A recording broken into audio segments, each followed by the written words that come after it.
Çdo luftë e nisur në shkelje të së drejtës ndërkombëtare është në thelb e rrezikshme, sepse minon rendin e ndërtuar mbi këto parime. Por edhe më rrezikshme është një luftë pa racionalitet strategjik, vlerëson ish-ministri i jashtëm turk Ahmet Davutoglu. Sot, si publiku amerikan, ashtu dhe pjesa më e madhe e botës, po bëjnë një pyetje të thjeshtë.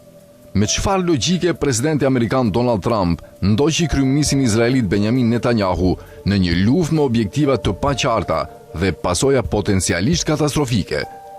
Asnjë përgjigje bindëse nuk ka dalë, pasi kjo luftë nuk bazohet në racionalitet gjeopolitik, por në një formë irracionaliteti teopolitik, shkruan Davutoglu.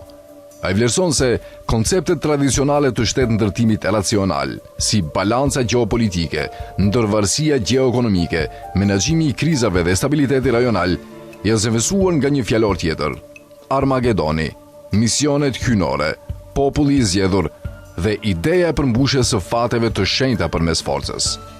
Ndërsa dikur këto ide mund të konsideroheshin retorikë margjinale, adoptimi i tyre nga udhëheqësit shtetëror sinjalizon një krizë shumë më të thellë. Kur simbolika fetale dhe narrativat apokaliptike ndikojnë vendimmarrjen në nivelet më të larta të pushtetit, rezultati është një shtrembërim i politikave nga më të rrezikshmet, një kërcënim potencial ekzistencial për rendin global.